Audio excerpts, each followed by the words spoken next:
Ecclésiaste, chapitre 1. Parole de l'Ecclésiaste, fils de David, roi de Jérusalem. Vanité des vanités, dit l'Ecclésiaste, vanité des vanités, tout est vanité. Quel avantage revient-il à l'homme de toute la peine qu'il se donne sous le soleil? Une génération s'en va, une autre vient, et la terre subsiste toujours. Le soleil se lève, le soleil se couche. Il soupire après le lieu d'où il se lève de nouveau.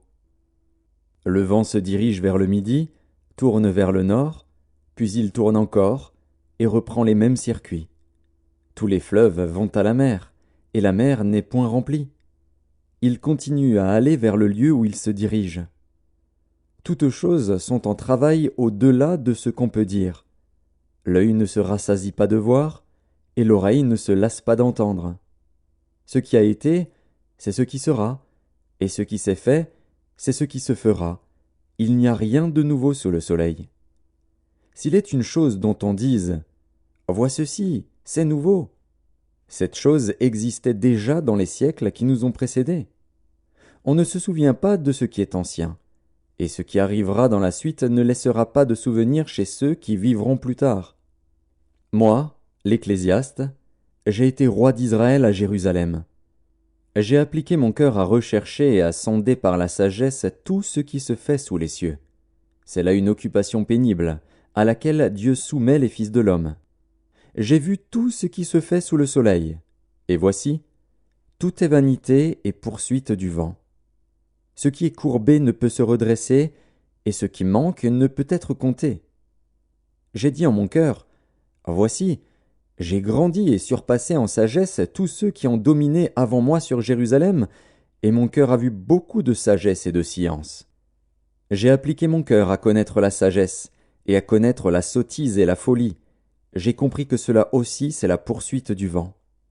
Car avec beaucoup de sagesse on a beaucoup de chagrin, et celui qui augmente sa science augmente sa douleur. Chapitre 2.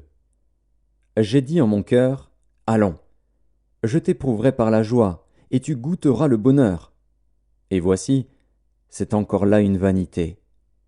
J'ai dit du rire, insensé, et de la joie, à quoi sert-elle? Je résolus en mon cœur de livrer ma chair au vin, tandis que mon cœur me conduirait avec sagesse, et de m'attacher à la folie jusqu'à ce que je visse ce qu'il est bon pour les fils de l'homme de faire sous les cieux pendant le nombre des jours de leur vie. J'exécutais de grands ouvrages. Je me bâtis des maisons. Je me plantai des vignes. Je me fis des jardins et des vergers, et j'y plantai des arbres à fruits de toute espèce. Je me créai des étangs pour arroser la forêt où croissaient les arbres. J'achetai des serviteurs et des servantes, et j'eus leurs enfants nés dans la maison. Je possédais des troupeaux de bœufs et de brebis, plus que tous ceux qui étaient avant moi dans Jérusalem. Je m'amassai de l'argent et de l'or, et les richesses des rois et des provinces. Je me procurai des chanteurs et des chanteuses, et les délices des fils de l'homme, des femmes en grand nombre. Je devins grand, plus grand que tous ceux qui étaient avant moi dans Jérusalem. Et même ma sagesse demeura avec moi. Tout ce que mes yeux avaient désiré, je ne les en ai point privés. Je n'ai refusé à mon cœur aucune joie. Car mon cœur prenait plaisir à tout mon travail, et c'est la part qui m'en est revenue. Puis, j'ai considéré tous les ouvrages que mes mains avaient faits, et la peine que j'avais prise à les exécuter. Et voici, tout est vanité et poursuite du vent, et il n'y a aucun avantage à tirer de ce qu'on fait sous le soleil. Alors j'ai tourné mes regards vers la sagesse, et vers la sottise et la folie. Car que fera l'homme qui succédera au roi? Ce qu'on a déjà fait. Et j'ai vu que la sagesse a de l'avantage sur la folie, comme la lumière a de l'avantage sur les ténèbres. Le sage a ses yeux à la tête, et l'insensé marche dans les ténèbres. Mais j'ai reconnu aussi qu'ils ont l'un et l'autre un même sort. Et j'ai dit en mon cœur, j'aurai le même sort que l'insensé. Pourquoi donc ai-je été plus sage? Et j'ai dit en mon cœur que c'est encore là une vanité. Car la mémoire du sage n'est pas plus éternelle que celle de l'insensé, puisque déjà les jours qui suivent, tout est oublié. Et quoi? Le sage meurt aussi bien que l'insensé. Et j'ai haï la vie, car ce qui se fait sous le soleil m'a déplu, car tout est vanité et poursuite du vent. J'ai haï tout le travail que j'ai fait sous le soleil, et dont je dois laisser la jouissance à l'homme qui me succédera. Et qui sait s'il sera sage ou insensé? Cependant il sera maître de tout mon travail, de tout le fruit de ma sagesse sous le soleil. C'est encore là une vanité.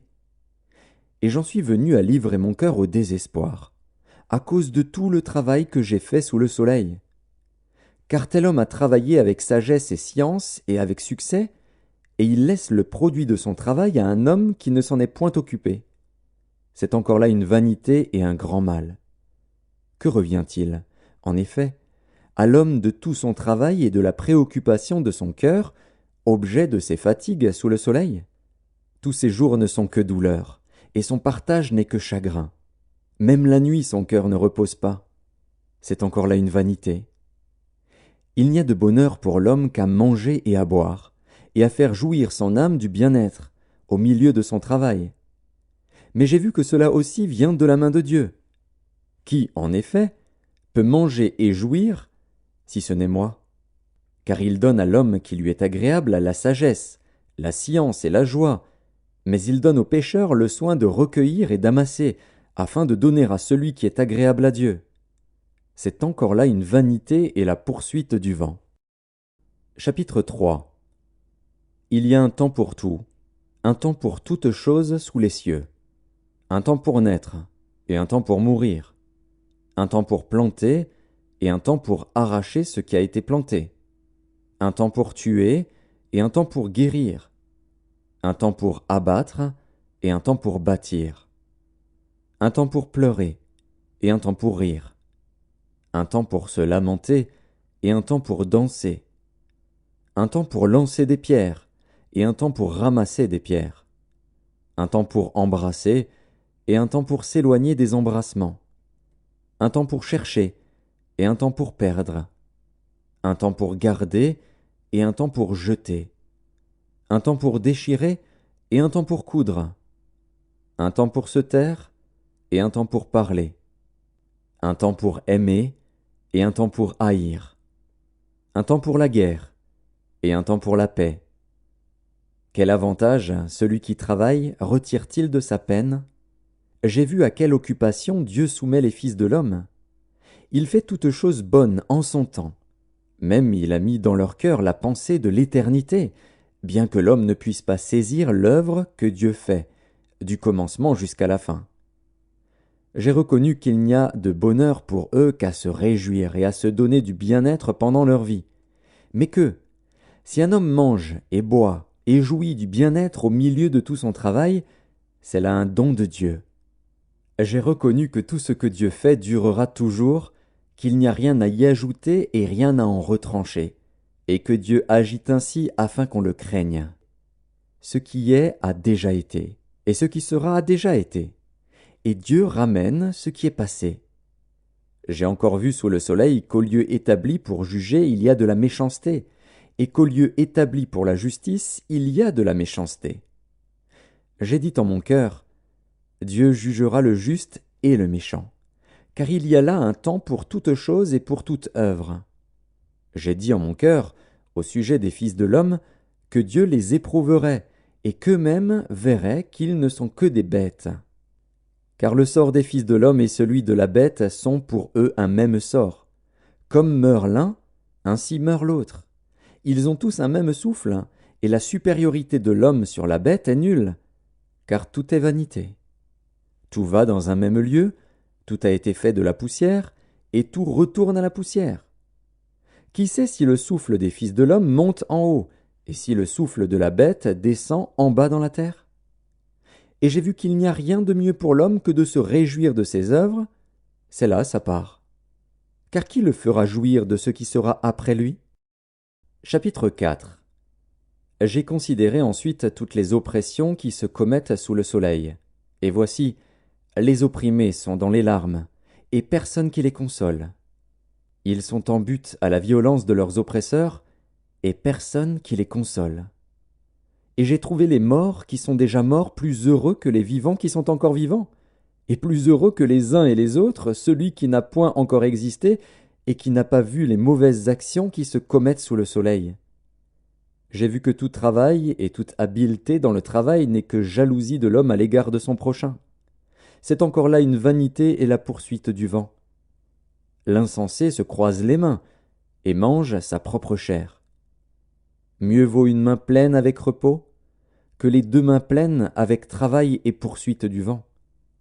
J'ai considéré une autre vanité sous le soleil. Tel homme est seul et sans personne qui lui tienne de près, il n'a ni fils ni frère, et pourtant son travail n'a point de fin et ses yeux ne sont jamais rassasiés de richesse. Pour qui donc est-ce que je travaille, et que je prive mon âme de jouissance? C'est encore là une vanité et une chose mauvaise. 2 valent mieux qu'1, parce qu'ils retirent un bon salaire de leur travail. Car, s'ils tombent, l'un relève son compagnon, mais malheur à celui qui est seul et qui tombe, sans avoir un second pour le relever. De même, si 2 couchent ensemble, ils auront chaud. Mais celui qui est seul, comment aura-t-il chaud? Et si quelqu'un est plus fort qu'un seul, les 2 peuvent lui résister, et la corde à 3 fils ne se rompt pas facilement. Mieux vaut un enfant pauvre et sage qu'un roi vieux et insensé qui ne sait plus écouter les avis. Car il peut sortir de prison pour régner, et même être né pauvre dans son royaume. J'ai vu tous les vivants qui marchent sous le soleil entourer l'enfant qui devait succéder au roi et régner à sa place. Il n'y avait point de fin à tout ce peuple, à tous ceux à la tête desquels il était. Et toutefois, ceux qui viendront après ne se réjouiront pas à son sujet, car c'est encore là une vanité et la poursuite du vent.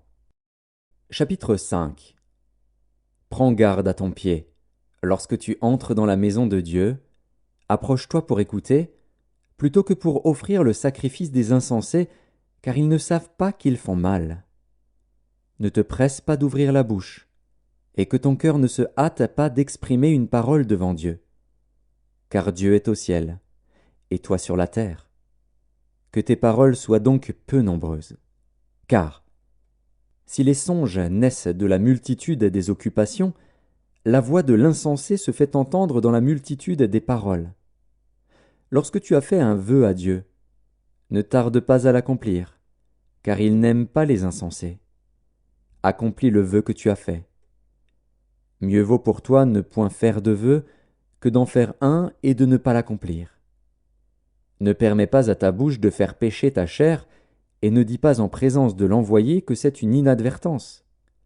Pourquoi Dieu s'irriterait-il de tes paroles et détruirait-il l'ouvrage de tes mains? Car, s'il y a des vanités dans la multitude des songes, il y en a aussi dans beaucoup de paroles. C'est pourquoi, crains Dieu. Si tu vois dans une province le pauvre opprimé et la violation du droit et de la justice, ne t'en étonne point, car un homme élevé est placé sous la surveillance d'un autre plus élevé, et au-dessus d'eux il en est de plus élevé encore. Un avantage pour le pays à tous égards, c'est un roi honoré du pays. Celui qui aime l'argent n'est pas rassasié par l'argent, et celui qui aime les richesses n'en profite pas. C'est encore là une vanité. Quand le bien abonde, ceux qui le mangent abondent. Et quel avantage en revient-il à son possesseur, sinon qu'il le voit de ses yeux? Le sommeil du travailleur est doux, qu'il ait peu ou beaucoup à manger. Mais le rassasiement du riche ne le laisse pas dormir. Il est un mal grave que j'ai vu sous le soleil, des richesses conservées, pour son malheur, par celui qui les possède. Ces richesses se perdent par quelque événement fâcheux. Il a engendré un fils, et il ne reste rien entre ses mains. Comme il est sorti du ventre de sa mère, il s'en retourne nu ainsi qu'il était venu, et pour son travail n'emporte rien qu'il puisse prendre dans sa main. C'est encore là un mal grave. Il s'en va comme il était venu. Et quel avantage lui revient-il d'avoir travaillé pour du vent? De plus, toute sa vie il mange dans les ténèbres, et il a beaucoup de chagrin, de maux et d'irritation. Voici ce que j'ai vu. C'est pour l'homme une chose bonne et belle de manger et de boire, et de jouir du bien-être au milieu de tout le travail qu'il fait sous le soleil, pendant le nombre des jours de vie que Dieu lui a donnés, car c'est là sa part. Mais, si Dieu a donné à un homme des richesses et des biens, s'il l'a rendu maître d'en manger, d'en prendre sa part, et de se réjouir au milieu de son travail, c'est là un don de Dieu. Car il ne se souviendra pas beaucoup des jours de sa vie, parce que Dieu répand la joie dans son cœur. Chapitre 6. Il est un mal que j'ai vu sous le soleil, et qui est fréquent parmi les hommes. Il y a tel homme à qui Dieu a donné des richesses, des biens et de la gloire, et qui ne manque pour son âme de rien de ce qu'il désire, mais que Dieu ne laisse pas maître d'en jouir, car c'est un étranger qui en jouira. C'est là une vanité et un mal grave. Quand un homme aurait 100 fils, vivrait un grand nombre d'années, et que les jours de ces années se multiplieraient, si son âme ne s'est point rassasiée de bonheur, et si de plus il n'a point de sépulture, je dis qu'un avorton est plus heureux que lui. Car il est venu en vain, il s'en va dans les ténèbres, et son nom reste couvert de ténèbres. Il n'a point vu, il n'a point connu le soleil. Il a plus de repos que cet homme. Et quand celui-ci vivrait 2 fois 1000 ans, sans jouir du bonheur, tout ne va-t-il pas dans un même lieu? Tout le travail de l'homme est pour sa bouche, et cependant ses désirs ne sont jamais satisfaits. Car quel avantage le sage a-t-il sur l'insensé? Quel avantage a le malheureux qui sait se conduire en présence des vivants? Ce que les yeux voient est préférable à l'agitation des désirs. C'est encore là une vanité et la poursuite du vent. Ce qui existe a déjà été appelé par son nom, et l'on sait que celui qui est homme ne peut contester avec un plus fort que lui. S'il y a beaucoup de choses, il y a beaucoup de vanité. Quel avantage en revient-il à l'homme? Car qui sait ce qui est bon pour l'homme dans la vie, pendant le nombre des jours de sa vie de vanité, qu'il passe comme une ombre? Et qui peut dire à l'homme ce qui sera après lui sous le soleil? Chapitre 7. Une bonne réputation vaut mieux que le bon parfum, et le jour de la mort que le jour de la naissance. Mieux vaut aller dans une maison de deuil que d'aller dans une maison de festin, car c'est là la fin de tout homme, et celui qui vit prend la chose à cœur. Mieux vaut le chagrin que le rire, car avec un visage triste, le cœur peut être content. Le cœur des sages est dans la maison de deuil, et le cœur des insensés dans la maison de joie. Mieux vaut entendre la réprimande du sage que d'entendre le chant des insensés. Car comme le bruit des épines sous la chaudière, ainsi est le rire des insensés. C'est encore là une vanité. L'oppression rend insensé le sage, et les présents corrompent le cœur. Mieux vaut la fin d'une chose que son commencement, mieux vaut un esprit patient qu'un esprit hautain. Ne te hâte pas en ton esprit de t'irriter, car l'irritation repose dans le sein des insensés. Ne dis pas « D'où vient que les jours passés étaient meilleurs que ceux-ci » car ce n'est point par sagesse que tu demandes cela. La sagesse vaut autant qu'un héritage, et même plus pour ceux qui voient le soleil. Car à l'ombre de la sagesse on est abrité comme à l'ombre de l'argent. Mais un avantage de la science, c'est que la sagesse fait vivre ceux qui la possèdent. Regarde l'œuvre de Dieu. Qui pourra redresser ce qu'il a courbé? Au jour du bonheur, sois heureux, et au jour du malheur, réfléchis. Dieu a fait l'un comme l'autre, afin que l'homme ne découvre en rien ce qui sera après lui. J'ai vu tout cela pendant les jours de ma vanité. Il y a tel juste qui périt dans sa justice, et il y a tel méchant qui prolonge son existence dans sa méchanceté. Ne sois pas juste à l'excès, et ne te montre pas trop sage. Pourquoi te détruirais-tu? Ne sois pas méchant à l'excès, et ne sois pas insensé. Pourquoi mourrais-tu avant ton temps? Il est bon que tu retiennes ceci, et que tu ne négliges point cela, car celui qui craint Dieu échappe à toutes ces choses. La sagesse rend le sage plus fort que 10 chefs qui sont dans une ville. Non, il n'y a sur la terre point d'homme juste qui fasse le bien et qui ne pêche jamais. Ne fais donc pas attention à toutes les paroles qu'on dit, de peur que tu n'entendes ton serviteur te maudire. Car ton cœur a senti bien des fois que tu as toi-même maudit les autres. J'ai éprouvé tout cela par la sagesse. J'ai dit, je serai sage, et la sagesse est restée loin de moi. Ce qui est loin, ce qui est profond, profond, qui peut l'atteindre? Je me suis appliqué dans mon cœur à connaître, à sonder, et à chercher la sagesse et la raison des choses, et à connaître la folie de la méchanceté et la stupidité de la sottise. Et j'ai trouvé plus amère que la mort, la femme dont le cœur est un piège et un filet, et dont les mains sont des liens. Celui qui est agréable à Dieu lui échappe, mais le pécheur est pris par elle. Voici ce que j'ai trouvé, dit l'Ecclésiaste, en examinant les choses une à une pour en saisir la raison. Voici ce que mon âme cherche encore, et que je n'ai point trouvé. J'ai trouvé un homme entre 1000, mais je n'ai pas trouvé une femme entre elles toutes. Seulement, voici ce que j'ai trouvé, c'est que Dieu a fait les hommes droits, mais ils ont cherché beaucoup de détours. Chapitre 8. Qui est comme le sage, et qui connaît l'explication des choses? La sagesse d'un homme fait briller son visage, et la sévérité de sa face est changée. Je te dis, observe les ordres du roi, et cela à cause du serment fait à Dieu. Ne te hâte pas de t'éloigner de lui, et ne persiste pas dans une chose mauvaise, car il peut faire tout ce qui lui plaît, parce que la parole du roi est puissante. Et qui lui dira, que fais-tu? Celui qui observe le commandement ne connaît point de choses mauvaises, et le cœur du sage connaît le temps et le jugement. Car il y a pour toute chose un temps et un jugement, quand le malheur accable l'homme. Mais il ne sait point ce qui arrivera, et qui lui dira comment cela arrivera?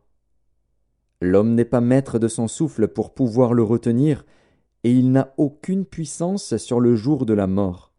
Il n'y a point de délivrance dans ce combat, et la méchanceté ne saurait sauver les méchants. J'ai vu tout cela, et j'ai appliqué mon cœur à tout ce qui se fait sous le soleil. Il y a un temps où l'homme domine sur l'homme pour le rendre malheureux. Alors j'ai vu des méchants recevoir la sépulture et entrer dans leur repos, et ceux qui avaient agi avec droiture s'en aller loin du lieu saint et être oubliés dans la ville. C'est encore là une vanité. Parce qu'une sentence contre les mauvaises actions ne s'exécute pas promptement, le cœur des fils de l'homme se remplit en eux du désir de faire le mal. Cependant, quoique le pécheur fasse 100 fois le mal et qu'il y persévère longtemps, je sais aussi que le bonheur est pour ceux qui craignent Dieu, parce qu'ils ont de la crainte devant lui. Mais le bonheur n'est pas pour le méchant, et il ne prolongera point ses jours, pas plus que l'ombre, parce qu'il n'a pas de la crainte devant Dieu. Il est une vanité qui a lieu sur la terre, c'est qu'il y a des justes auxquels il arrive selon l'œuvre des méchants, et des méchants auxquels il arrive selon l'œuvre des justes. Je dis que c'est encore là une vanité. J'ai donc loué la joie, parce qu'il n'y a de bonheur pour l'homme sous le soleil qu'à manger et à boire et à se réjouir. C'est là ce qui doit l'accompagner au milieu de son travail, pendant les jours de vie que Dieu lui donne sous le soleil. Lorsque j'ai appliqué mon cœur à connaître la sagesse et à considérer les choses qui se passent sur la terre, car les yeux de l'homme ne goûtent le sommeil ni jour ni nuit, j'ai vu toute l'œuvre de Dieu. J'ai vu que l'homme ne peut pas trouver ce qui se fait sous le soleil. Il a beau se fatiguer à chercher, il ne trouve pas. Et même si le sage veut connaître, il ne peut pas trouver. Chapitre 9. Oui, j'ai appliqué mon cœur à tout cela, j'ai fait de tout cela l'objet de mon examen, et j'ai vu que les justes et les sages, et leurs travaux, sont dans la main de Dieu, et l'amour aussi bien que la haine. Les hommes ne savent rien, tout est devant eux. Tout arrive également à tous, même sort pour le juste et pour le méchant, pour celui qui est bon et pur et pour celui qui est impur, pour celui qui sacrifie et pour celui qui ne sacrifie pas. Il en est du bon comme du pécheur, de celui qui jure comme de celui qui craint de jurer. Ceci est un mal parmi tout ce qui se fait sous le soleil, c'est qu'il y a pour tous un même sort. Aussi le cœur des fils de l'homme est-il plein de méchanceté, et la folie est dans leur cœur pendant leur vie. Après quoi, ils vont chez les morts. Car qui est excepté? Pour tous ceux qui vivent, il y a de l'espérance. Et même un chien vivant, vaut mieux qu'un lion mort. Les vivants, en effet, savent qu'ils mourront, mais les morts ne savent rien, et il n'y a pour eux plus de salaire, puisque leur mémoire est oubliée. Et leur amour, et leur haine, et leur envie ont déjà péri, et ils n'auront plus jamais aucune part à tout ce qui se fait sous le soleil. Va, mange avec joie ton pain, et bois gaiement ton vin, car dès longtemps Dieu prend plaisir à ce que tu fais. Qu'en tout temps tes vêtements soient blancs, et que l'huile ne manque point sur ta tête. Jouis de la vie avec la femme que tu aimes, pendant tous les jours de ta vie de vanité que Dieu t'a donnée sous le soleil, pendant tous les jours de ta vanité, car c'est ta part dans la vie, au milieu de ton travail que tu fais sous le soleil. Tout ce que ta main trouve à faire avec ta force, fais-le. Car il n'y a ni œuvre, ni pensée, ni science, ni sagesse, dans le séjour des morts où tu vas. J'ai encore vu sous le soleil que la course n'est point aux agiles, ni la guerre aux vaillants, ni le pain aux sages, ni la richesse aux intelligents, ni la faveur aux savants. Car tout dépend pour eux du temps et des circonstances. L'homme ne connaît pas non plus son heure, pareil aux poissons qui sont pris au filet fatal, et aux oiseaux qui sont pris au piège. Comme eux, les fils de l'homme sont enlacés au temps du malheur, lorsqu'ils tombent sur eux tout à coup. J'ai aussi vu sous le soleil ce trait d'une sagesse qui m'a paru grande. Il y avait une petite ville, avec peu d'hommes dans son sein. Un roi puissant marcha sur elle, l'investit, et éleva contre elle de grands forts. Il s'y trouvait un homme pauvre et sage, qui sauva la ville par sa sagesse. Et personne ne s'est souvenu de cet homme pauvre. Et j'ai dit, la sagesse vaut mieux que la force. Cependant la sagesse du pauvre est méprisée, et ses paroles ne sont pas écoutées. Les paroles des sages, tranquillement écoutées, valent mieux que les cris de celui qui domine parmi les insensés. La sagesse vaut mieux que les instruments de guerre, mais un seul pécheur détruit beaucoup de biens. Chapitre 10. Les mouches mortes infectent et font fermenter l'huile du parfumeur. Un peu de folie l'emporte sur la sagesse et sur la gloire. Le cœur du sage est à sa droite, et le cœur de l'insensé à sa gauche. Quand l'insensé marche dans un chemin, le sens lui manque, et il dit de chacun « Voilà un fou !» Si l'esprit de celui qui domine s'élève contre toi, ne quitte point ta place, car le calme prévient de grands péchés. Il est un mal que j'ai vu sous le soleil, comme une erreur provenant de celui qui gouverne. La folie occupe des postes très élevés, et des riches sont assis dans l'abaissement. J'ai vu des esclaves sur des chevaux, et des princes marchant sur terre comme des esclaves. Celui qui creuse une fosse y tombera, et celui qui renverse une muraille sera mordu par un serpent. Celui qui remue des pierres en sera blessé, et celui qui fend du bois en éprouvera du danger. S'il a émoussé le fer, et s'il n'en a pas aiguisé le tranchant, il devra redoubler de force. Mais la sagesse a l'avantage du succès. Si le serpent mord faute d'enchantement, il n'y a point d'avantage pour l'enchanteur. Les paroles de la bouche du sage sont pleines de grâce, mais les lèvres de l'insensé causent sa perte. Le commencement des paroles de sa bouche est folie, et la fin de son discours est une méchante folie. L'insensé multiplie les paroles, l'homme ne sait point ce qui arrivera, et qui lui dira ce qui sera après lui? Le travail de l'insensé le fatigue, parce qu'il ne sait pas aller à la ville. Malheur à toi, pays dont le roi est un enfant, et dont les princes mangent dès le matin. Heureux, toi, pays dont le roi est de race illustre, et dont les princes mangent au temps convenable, pour soutenir leur force, et non pour se livrer à la boisson. Quand les mains sont paresseuses, la charpente s'affaisse, et quand les mains sont lâches, la maison a des gouttières. On fait des repas pour se divertir, le vin rend la vie joyeuse, et l'argent répond à tout. Ne maudis pas le roi, même dans ta pensée, et ne maudis pas le riche dans la chambre où tu couches, car l'oiseau du ciel emporterait ta voix, l'animal ailé publierait tes paroles. Chapitre 11. Jette ton pain sur la face des eaux, car avec le temps tu le retrouveras. Donne-en une part à 7, et même à 8, car tu ne sais pas quel malheur peut arriver sur la terre. Quand les nuages sont pleins de pluie, ils la répandent sur la terre, et si un arbre tombe, au midi ou au nord, il reste à la place où il est tombé. Celui qui observe le vent ne sèmera point, et celui qui regarde les nuages ne moissonnera point. Comme tu ne sais pas quel est le chemin du vent, ni comment se forment les eaux dans le ventre de la femme enceinte, tu ne connais pas non plus l'œuvre de Dieu qui fait tout.